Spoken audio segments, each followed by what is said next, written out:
아, 오늘은 아브라함에 관한 이야기를 여러분들과 좀 나누려고 합니다.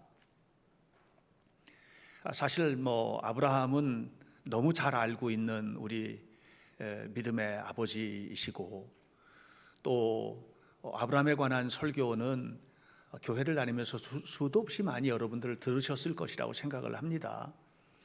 그러니 또 아브라함 얘기하실 수 있겠지만, 최근 들어서 우리 교회 성도들 가운데 광야를 만난 너무나 연약하게 된 그런 분들도 계시고, 또 이 나라가 세계가 통째로 코로나19 때문에 고통의 광야에 들어서 있지 않습니까? 이런 환경에서 지난주에 우리는 광야로 쫓겨난 아담에 관한 이야기를 나눴고, 그리고 나서 오늘은 아브라함 광야에 살다 라는 제목으로 여러분들과 좀 말씀을 나누려고 합니다. 창세기 1장부터 11장까지는 아담으로부터 아브라함까지의 역사 이야기가 기록이 되어 있습니다. 진화론자들은 지구가 생겨난 게 40억 년도 훨씬 넘었다고 그렇게 얘기하지 않습니까? 46억 년이 됐다 이렇게 얘기를 하고요. 그 중에서도 또 인류의 시작은 오스트랄로피테쿠스,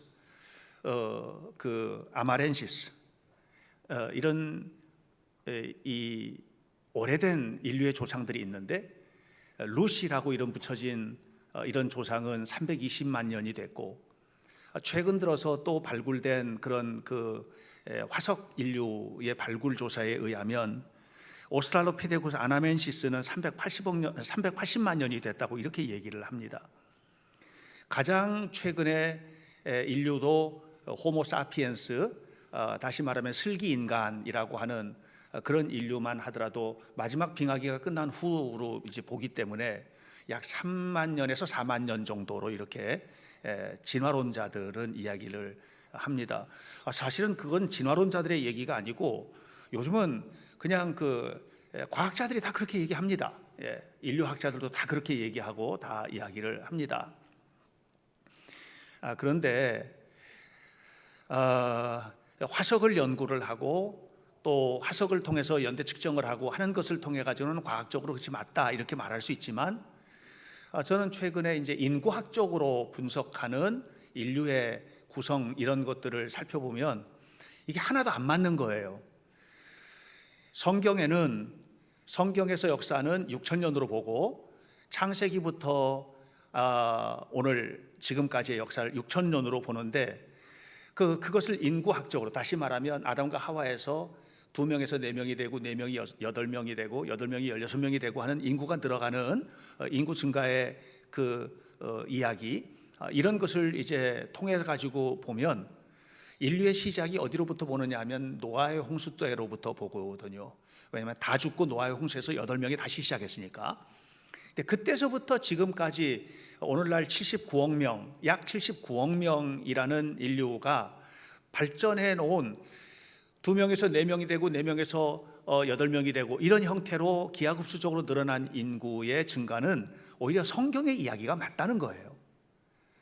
다시 바꿔 말하면 빙하기에 다 죽고 인류 몇 명이 남아가지고 4만 년 전서부터 호모 사피엔스가 시작됐다고 보면, 그때로부터 시작을 한 인류만 하더라도 그 부피가, 인구가 지금 인구 증가가 79억 명 가지고 해석이 안 되고 은하계 가득 채워야 될 만큼 인구가 늘어나야 정상이라는 거예요. 인구 계산을 그렇게 해보니까.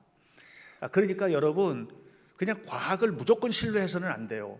그리고 성경에 나오는 얘기를 무조건 이건 아니야 이렇게 얘기해서도 안 됩니다. 오늘은 그런 얘기하는 시간이 아니기 때문에, 어쨌든 성경에 나와 있는 역사대로 한다면 창세기부터 아브라함까지 약 2,500년인데, 창조로부터 2,500년 그 기간 동안에 아담은 광야로 쫓겨나고, 광야에 쫓겨난 아담이 정말 여러 가지 못 볼 것 볼 것 다 봤지 않습니까? 아들끼리 싸워가지고 죽이는 형제 살인 사건도 보고 등등. 그리고 나서 그의 후손들이 나가가지고 만들어낸 것이 뭐냐 하면 문명을 만든 겁니다. 문명을. 도시를 만들고 도시 속에서 문명이 발생을 하게 되고, 그리고 그 속에서 그들은 하나님 없이도 잘 살 수 있는 세상을 만든 거예요. 하나님 없이도 얼마든지 잘 살 수 있는 세상을 만들었는데, 그렇게 만든 세상 안에서 가득했던 것은 인간의 욕망, 인간의 탐욕, 이기주의, 세속주의, 물질주의, 이런 것들이 꽉 차서 사람 사는 세상이 아닌 세상이 된 겁니다. 그래서 하나님께서 노아의 홍수 때 전부 다 쓸어서 죽이시고, 그리고 난 다음에 다시 노아로부터 역사가 시작이 됐는데, 여전히 인간의 본성은 변하지 않고, 결국은 바벨탑의 사건에서 보다시피 인류가 한꺼번에 이렇게 살 수 없는 그런 인류가 되어 하나님의 저주 아래 머무는 그런 인류가 되어버리고 만 겁니다. 에덴에서 추방된 인간은 잘 살고 싶었습니다. 그 잘 살고 싶은 마음 때문에 문명이 생겨나게 됐는데, 이 문명이라는 이 말이 civilization이라는 영어 말은 원래 그 어근을 따져가면 civic라고 하는 라틴어에서 뿌리를 두고 있는데, 이 civic라고 하는 라틴어는 도시라는 말이에요. 그러니까 결국은 인간의 문명은 도시에서부터 시작되었고, 도시에서 시작된 문명은 도시 안에서 모든 것을 다 누릴 수 있게끔 이렇게 만들어 놨습니다. 지금도 여러분, 세계 모든 문명을 주도하는 곳은 도시들입니다.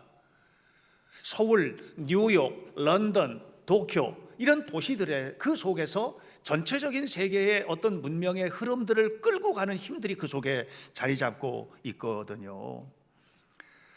그런데 이런 도시 안에서 살고 있던, 그래서 하나님을 알지 못하고 하나님 없이도 살 수 있도록 하는 그런 세상을 만들어가는 이 도시, 그 속에 살고 있던 수많은 인류 가운데 한 사람을 하나님은 택하시고 부르십니다. 그 사람이 바로 아브라함입니다. 하나님은 아브라함을 부르셨습니다. 창세기 12장 1절로부터 2절. 여호와께서 아브라함에게 이르시되 너는 너의 고향과 친척과 아버지의 집을 떠나 내가 내게 보여줄 땅으로 가라. 내가 너로 큰 민족을 이루고 내게 복을 주어 내 이름을 창대하게 하리니 너는 복이 될지라. 이렇게 하나님께서 아브라함에게 약속하시고, 아브라함은 이 약속을 받고 이제 도시에서 가나안 땅으로 옮겨가게 됩니다. 사실 이 가나안 땅으로 옮겨가는 이 아브라함은 원래 살던 곳이 어디냐면 갈대아 우르에서 살았거든요. 이것은 고대 그 당시에 최고의 문명의 중심이었습니다. 그리고 이 갈대아 우르에서 떠나서 옮겨가서 살던 곳이 하란인데, 이 하란은 그 당시에 고대 문명의 발상지였던 메소포타미아 문명 발상지가 이 초승달 형태로 된 아주 굉장히 기름진 땅이 있습니다. 이 초승달 형태로 된 아주 기름진 땅에서도 아주 그 대표적인 도시가 있다면 그 도시가 우르와 하란인데, 이 두 도시에서 살았던 사람이에요. 그러니까 물질적으로 누릴 수 있는 모든 문명의 혜택을 누리고 살았던 사람입니다. 그랬던 그가 하루아침에 그걸 다 버리고 하나님의 말씀을 따라 가나안 땅으로 이주를 해가게 됩니다. 사실 여러분, 이거는요 결심으로 할 수 있는 일이 아니에요. 다시 바꿔 말하면 모든 문화와 문명을 누리던 아브라함이 어느 날 갑자기 가나안 땅은 광야거든요. 가나안 땅은 광야입니다. 특별히 아브라함이 살던 브엘세바나 이 인근 지역은 광야에서도 중심이라고 할 수 있습니다. 그 주변은 모두 유대 광야로 둘러싸여 있는 그런 지역입니다. 그러니까 모든 것이 넉넉하던 곳에서 아무것도 없는 곳으로 이주해 온 것이 아브라함의 삶이 되는 것이죠. 이게 어떻게 가능했을까? 이것은 하나님의 말씀에 전적으로 붙잡혔기 때문에 가능하게 된 것입니다. 여러분, 우리가 하나님의 말씀에 전적으로 부딪히면 이해할 수 없는 일이 생깁니다. 도저히 용서할 수 없는 사람이 용서가 되는 거예요. 하나님의 말씀에 전적으로 부딪히면 절대로 포기할 수 없는 게 포기가 되는 거예요. 하나님의 말씀에 전적으로 부딪히게 되면 삶의 전체적인 변혁이 일어나게 됩니다. 그런데 이렇게 하나님의 말씀에 완전히 붙잡혀서 하나님의 말씀대로 가나안 땅으로 온 아브라함과 같은 삶을 살아가는 사람들이 만나는 또 하나가 있습니다. 그것은 뭐냐면, 나는 주님의 말씀으로 완전히 변화되었고 하나님 바라보며 하나님 앞에 사는데 세상 사람들은 하나도 안 바뀌었다는 거죠.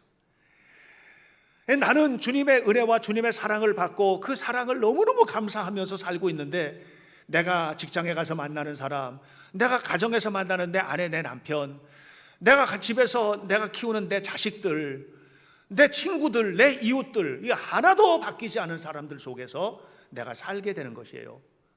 그러니까 아브라함은 하나님을 만나서 변화가 되어서 변화된 이후에 가나안 땅으로 이주해 왔는데 가나안 땅에서 그는 두 가지 광야를 만나는 것입니다. 하나는 인간관계의 광야를 만나는 것이고 또 하나는 살기 어려운, 진짜 살기 어려운 힘든 조건 속에서 그가 삶을 살게 된 것입니다. 사실 여러분, 우리 하나님께서 아브라함을 부르시고 아브라함에게 약속하셨던 것들, 그 축복의 약속들을 주셨잖아요. 그리고 축복의 약속을 받은 아브라함이 그 약속을 받고 가나안 땅으로 이주를 해왔는데 가나안 땅에 이주해 와가지고 그가 처음 만났던 사건이 오늘 본문 10절에 기록되어 있습니다. 자, 10절을 다 같이 한번 읽어보도록 하겠습니다. 오늘 성경 말씀 본문 10절에 있는 말씀입니다. 다 같이 시작. 그 땅에 기근이 들었으므로 아브라함이 애굽에 거류하려고 그리로 내려갔으니 이는 그 땅에 기근이 심하였더라.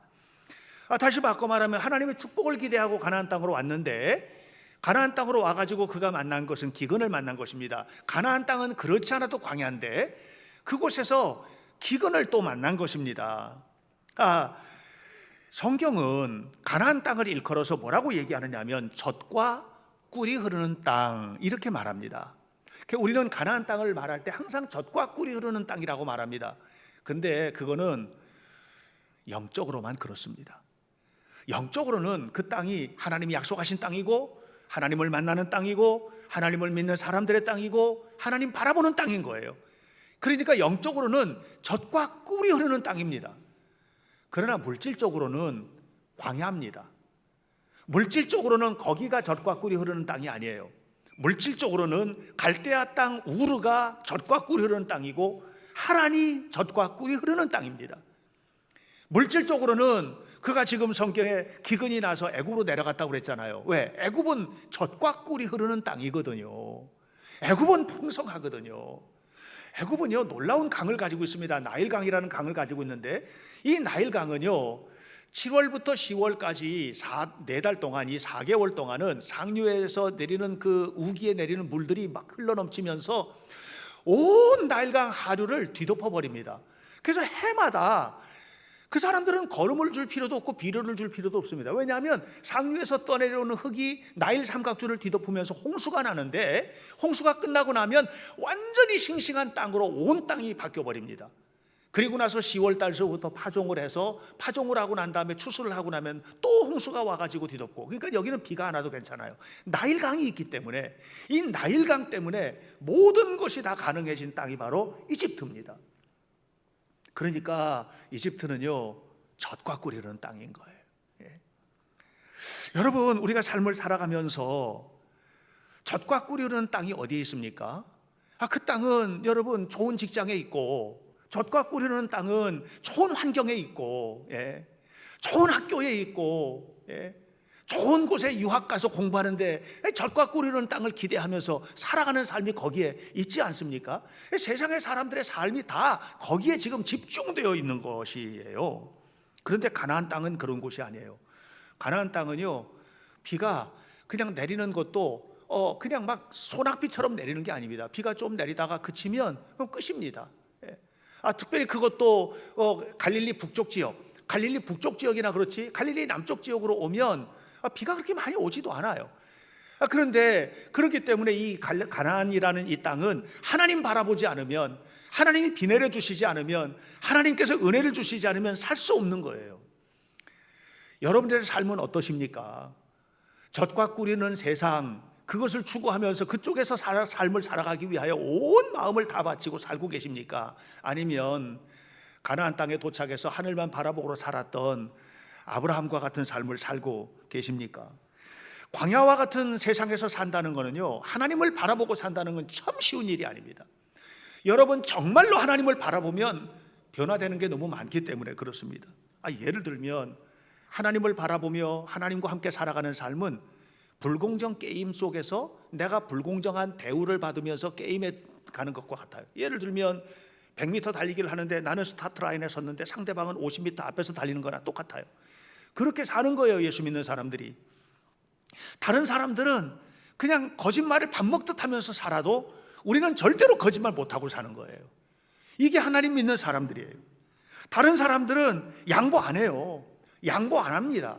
다 챙길 거 챙기고 양보 하나도 안 하지만 우리는 그냥 기회 될 때마다 양보하고 나누고 베풀고 이렇게 살면서도 불이익을 당하고, 그러면서도 양보 하나도 안 한 사람들이 양보하며 살았던 우리한테 손가락질하고, 이런 삶을 그냥 당연한 것처럼 살아가는 거예요. 이것이 예수 믿는 사람들의 삶이에요. 사람들은 조그만 기분 나빠도 신경질 내고, 부부가 살면서 자식과의 사이에서 어디 인간관계 속에서도 좀 신경질 내면 신경질도 내고 이렇게 하는데, 우리는 그래도 그거 다 받아들이면서 하나님 바라보며 이렇게 살아가는 사람들이거든요. 그러니까 예수님을 믿고 믿음으로 산다는 것은 이게 공정한 게임이 아닌 속에서 우리가 사는 거예요. 손해볼 거 다 손해보고, 속상할 거 다 속상하면서도 참을 거 참고 이해할 것 이해하고 그러면서도 용서하고 이렇게 살아가는 게 우리들의 모습인 거거든요. 여러분 그렇게 사십니까? 절대로 손해 안 보시죠. 절대로 누군가한테 무슨 소리를 들어도 양보 안 하고 그렇게 사시죠. 그 예수 믿는 사람은 그렇게 살면 안 되는 거예요. 절대로 그렇게 살지 마시기 바래요. 하나님을 믿는 사람들은 광야에서 하나님 바라보고 사는 거예요. 내 마음속에 젖과 꿀이 흐르는 기름진 마음, 기름진 삶, 모든 것이 다 여건이 좋은 그것이 아니고, 여건이 별로 안 좋은데 그런데도 내 안에는 하나님이 주시는 기쁨이 흘러넘치고, 이렇게 살아가는 게 하나님을 믿는 사람이지. 속상한 문제만 나 다 속상해, 힘든 문제만 나 다 힘들어, 이렇게 사는 것은 세상 사람들하고 다른 게 하나도 없는 거 아니겠습니까? 교회를 다니면서도 거짓말을 반복듯 하고, 제가 속상한 게 코로나19가 이렇게 확진자가 났는데 어디 갔다 왔습니까? 막 거짓말을 했대요. 거짓말을. 왜 거짓말합니까? 어디 갔다 왔다고 동선 밝히고. 이렇게 하는 게 맞지 않습니까? 여러분, 예수 믿는 사람들은요, 진실하게 정직하게 바르게 사는 거예요. 안 믿는 사람은 그렇게 안 살아요. 아브라함과 함께 가나안 땅에 온 사람이 있어요. 조카 롯입니다. 얼마나 똑똑한지 모릅니다. 그도 하나님을 믿었습니다. 그런데 그가 아브라함을 따라서 가나안 땅에 온 이유가 뭡니까? 그 이유는 1절과 2절 때문이에요. 가나안 땅에 가면 진짜 대박 터진다, 이래가지고 따라온 거예요. 따라와가지고 롯은 그 험악한 땅에서도 대박나게 살았습니다. 정말 복을 받았습니다. 나중에 소돔과 고모라가 망하기 전에 그 아주 에덴 동산처럼 좋은 땅이라고 했는데, 거기까지 가서 살면서 성문 위에 앉아있는 사람이 되었다 그랬어요. 성문 위에 앉아있는 사람이 됐다는 얘기는 그 지역의 지도자가 됐다는 거예요. 그만큼 약삭빠르게 모든 것을 다 갖춰가면서 이렇게 살았던 것이 롯입니다. 아브라함은 너무 미련하죠. 얼마나 미련하냐 하면 조카 롯에게 다 양보하고도, 그리고서는 그 광야에 빈들에 서서 하나님 바라보면서, 하나님 저 착하죠, 저는 하나님밖에 없어요, 하나님 저 하나님만 바라보고 있어요, 이렇게 살았어요. 여러분 그렇게 사실 수 있어요? 그렇게 사시기 바랍니다. 우리 하나님 믿는 사람들이잖아요. 하나님을 믿는다는 건 뭡니까? 하나님 믿는 표적이 나타나야지. 하나님을 믿는데 무늬만 하나님을 믿는 것이지, 삶에는, 말에는, 태도에는, 행동에는 하나님 믿는 모습 하나도 안 나타났다면 여러분 여전히 갈대아 우르 땅에 살고 계신 것이고, 여전히 하란 땅에 살고 계신 것이지, 광야 이 가나안 땅에 안 오신 거예요. 가나안 땅에. 하나님은 아브라함에게 약속하신 게 있습니다. 3가지 약속하셨거든요. 오늘 성경을 보면 1절 끝에 내가 너에게 보여줄 땅으로 가라 그랬잖아요. 땅을 주겠다는 거예요. 2절에 내가 너에게 큰 민족을 이루게 해주겠다, 후손을 주겠다는 거예요. 3번째, 너에게 복을 주어서 네 이름을 창대하게 하리라, 네가 곧 복이 되리라, 그런 얘기를 했어요. 다시 말하면 이것은 하나님의 평화가 그냥 강물처럼 흘러내리는 샬롬의 복이에요. 3가지입니다. 하나는 땅을 주겠다, 또 하나는 민족의 후손의 복을 주겠다, 또 하나는 샬롬, 평화가 그 속에 강물처럼 흘러넘치는 복을 누리게 해주겠다는 것이에요. 이 약속은 우리에게도 주신 약속입니다. 아브라함이요, 광야를 이 약속 때문에 이긴 거예요. 이 약속 때문에 흔들림이 없었어요. 제가 최근에 어떤 특별한 가족을 좀 인터넷을 통해서 소개를 받게 됐어요. 빼빼 가족이라는 가족이에요. 혹시 아시는 분 계실지 모르겠어요. 직장 다 관두고 도시에서 살던 집 다 처분하고, 그래서 집 줄이고 미니버스 중고 한 대 장만해서 그 안에 전부 다 이 캠핑카처럼 개조를 해가지고 그 미니버스 중고 그걸 몰고 349일 동안 세계 일주를 한 가족이에요. 울산에 사는데 울산에서 출발을 해가지고 블라디보스토크까지 배로 이동을 하고, 그 배에서 차를 내려가지고 거기서부터 시베리아를 쭉 해서 모스크바 거쳐서 어딥니까? 노르웨이, 핀란드 이쪽 거쳐가지고 덴마크 쪽 내려와서 파리 거쳐가지고 저 끝에 포르투갈의 맨 끝에까지 갔다가 다시 돌아와서 터키를 거쳐가지고 우즈베키스탄, 몽골, 중국 다시 거쳐서 블라디보스토크로 해서 울산으로 내려온 이 349일 동안의 여행을 한 거예요. 그 여행한 이유가 뭐냐 하면, 그 큰딸이 19살, 둘째, 셋째 전부 다 고등학생, 중학생 뭐 이런 아이들인데 세 가족이고 아내와 함께 빼빼 가족인 거예요. 너무 말라가지고 이 사람들이 얼마나 말라냐면 온 가족이 몸무게가 다 50kg, 남자고 여자고 전부 다 50kg 왔다 갔다. 그러니까 완전히 빼빼한 가족인 거예요. 근데 그 몸을 가지고 304일 1년 동안을 그 차를 끌고 아버지 혼자 운전하고 다니는. 여러분, 이게 상상이 되십니까? 이유는 하나예요. 온 가족이 언제 이런 더 이상 커버리면 이런 시간 갖기 어렵다. 그리고 세계의 문화를 보고 이렇게 한번 좀 경험하자. 얼마나 어려운 일을 만났는지, 말도 다 할 수 없는 어려운 일을 만났는데 그 어려운 일이 하나도 어려운 일로 받아들인 게 아니에요. 그냥 고생이 아니라 축복이었고, 예? 그냥 감사의 제목이었고, 출발했는데 중고차니까 중간에 그냥 너무 자주 망가지고 이렇게 하는데, 그 망가질 때마다 이 사람은 차를 정비할 줄도 모르는 사람이 말이죠. 그걸 어떻게 해서 다시 고쳐가지고 가고 하는데 너무나 절망적인 순간도 있었지만 그 모든 것이 감사였다는 거예요. 이유가 뭐예요? 그들이 목적했던 것을 이루어가는 과정 속에서 나타나는 고난이에요. 여러분, 아브라함이 편하게 살려면 갈대우르에 살아야 돼요. 아브라함이 편하게 살려면 하란 땅에 살아야 돼요. 광야에 오면 안 돼요. 가나안 땅에 오면 안 되는 거예요, 편하게 살려면. 그런데 하나님의 약속의 말씀을 딱 받고 이 약속의 말씀 하나 붙들고 광야를 온 거예요. 살아가는 동안에 얼마나 어려운 일을 많이 겪었는지, 힘든 일을 많이 겪었는지, 기근을 지금 창세기 12장 10절에서만 만난 게 아니에요. 계속해서 만나고 또 만나고 이런 일들을 경험을 하고, 그 속에서 가족관계 갈등을 겪기도 하고 뭐 힘든 일들도 만나 수많은 일을 만났는데, 그런데 거기서 그것을 견뎌내는 거예요. 견뎌내는 이유는 뭐냐면, 너무너무 힘든 순간에도 잊지 않고 있는 게 있어요. 그게 뭐냐면 하나님이 약속하신 거예요. 하나님께서도 계속 그것을 말씀해 주세요. 여러 차례 말씀해 주세요. 아브라함아, 나는 너의 분깃이다. 내가 너의 분깃이다. 아브라함아, 하늘의 별을 한번 볼래? 하늘의 별을 봐라. 저 하늘의 별만큼 민족이 되게 해주겠다. 너의 삶 속에 너는 세계 모든 민족 위에 샬롬이 되게 해주겠다. 복이 되게 해주겠다. 이 약속을 붙드는 거예요.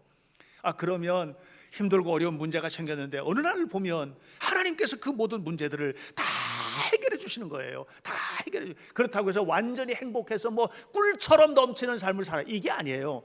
그런데 문제가 해결이 되는 거예요. 하나님이 우리에게 원하시는 것이 있어요. 그것은 무엇입니까? 어디 가서든지 말씀대로 살라는 거예요. 어디 가서든지 말씀대로 생각하라는 거예요. 이게 하나님께서 우리에게 원하시는 거예요. 코로나19가 왔어도 말씀대로 살아야죠. 이거보다 더 험한 일을 만나도 말씀대로 행동하셔야 돼요. 이게 하나님께서 우리에게 원하시는 거예요. 그것이 꼭 예배당에 나와서 예배해야 된다, 이걸 말하는 것은 아니에요.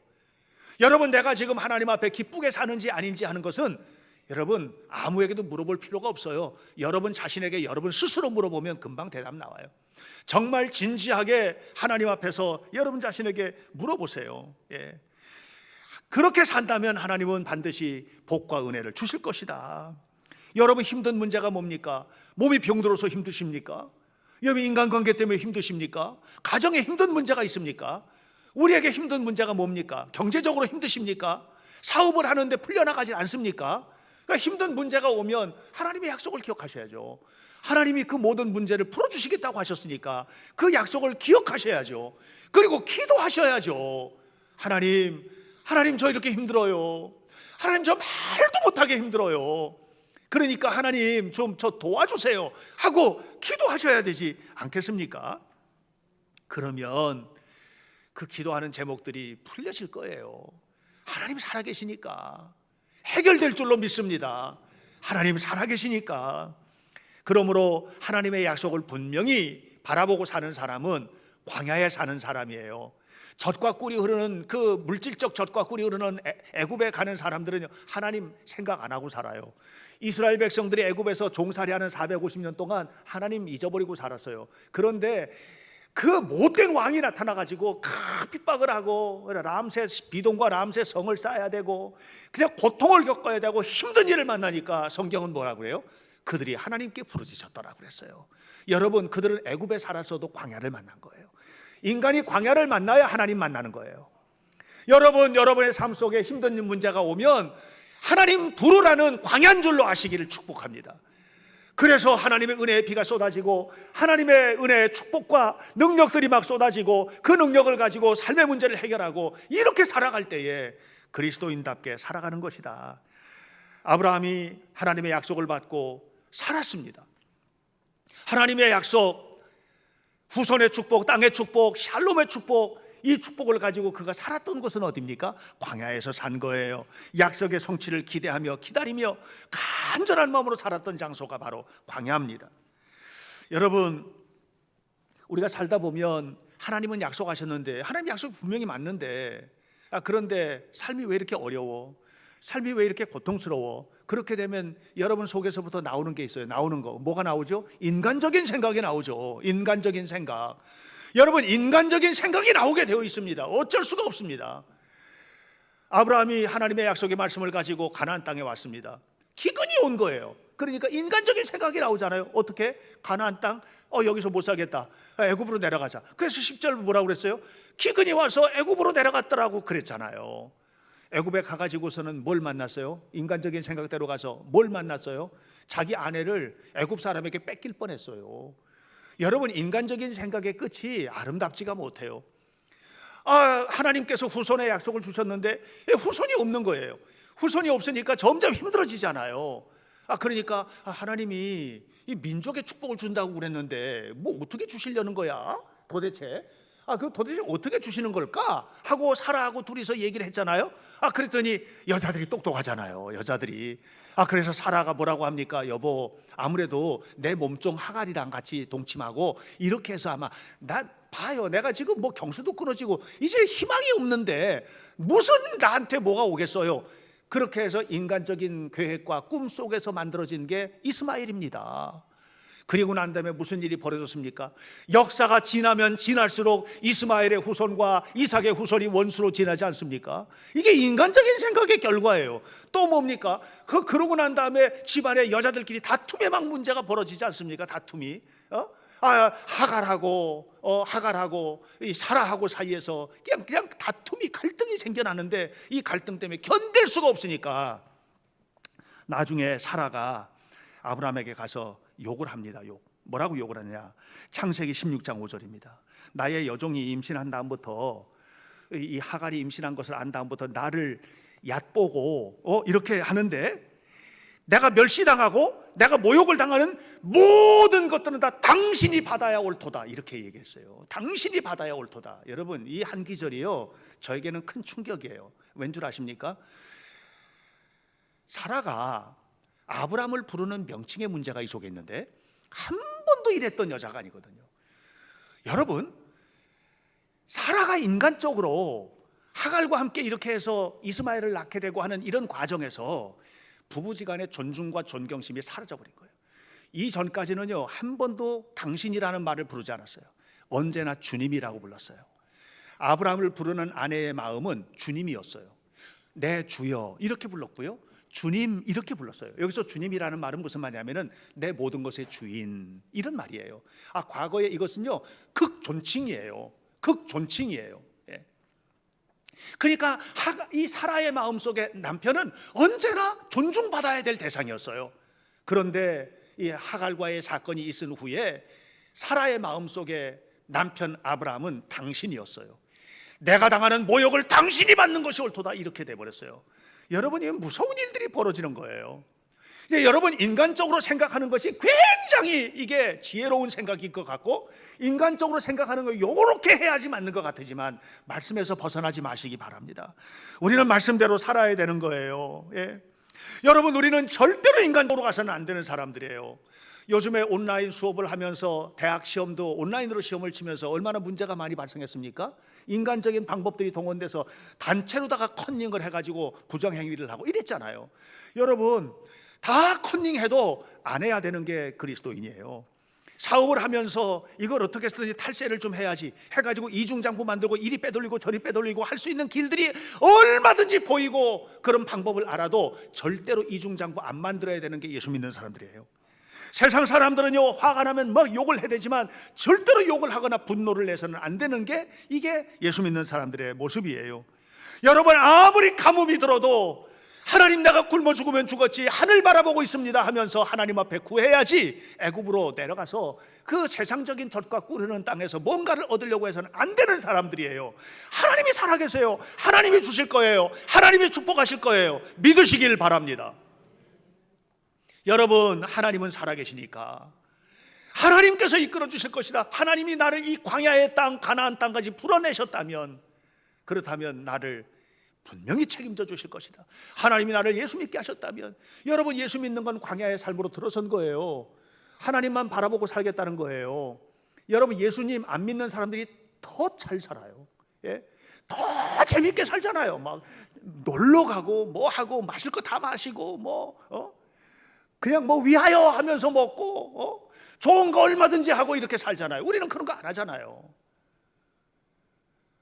여러분, 예수 믿는 사람들은 삶을 살아도 다르게 사는 거예요.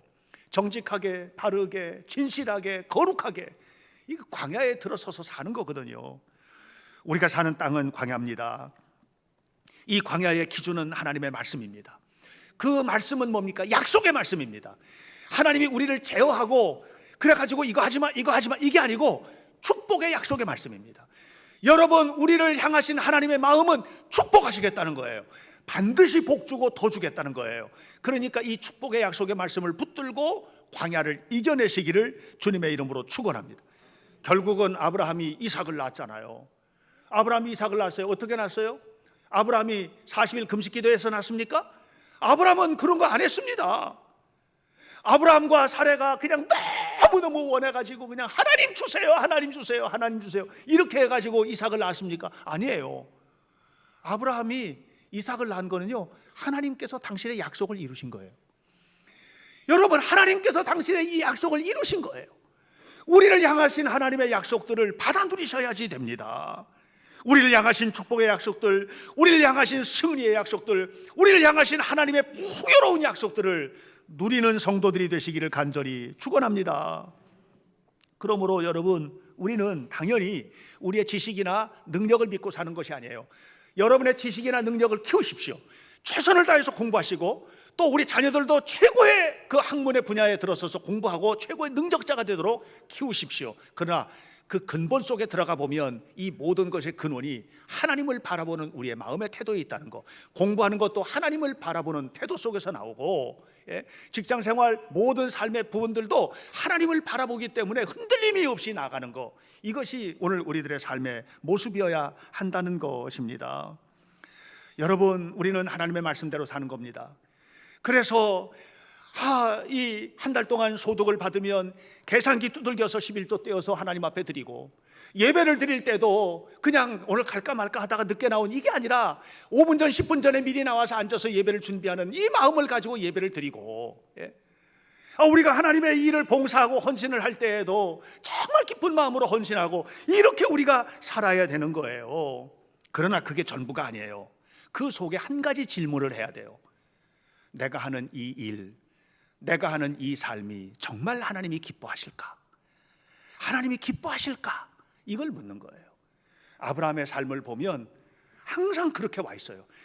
좀 나갔다가도 항상 그 자리에 와 있어요. 그 자리는 어떤 자리냐? 하나님이 기뻐하시는 삶의 자리예요. 그 자리가 광야의 중심이어도, 광야의 한복판이어도 아브라함은 그 자리를 지켰어요. 그리고 그 민족의 축복을 받아낸 겁니다. 저는 우리 현대교회 성도들이 아브라함과 같은 광야, 그 광야 속에 우리가 살고 있지만 이 광야에서 반드시 이겨내시기를 축복합니다.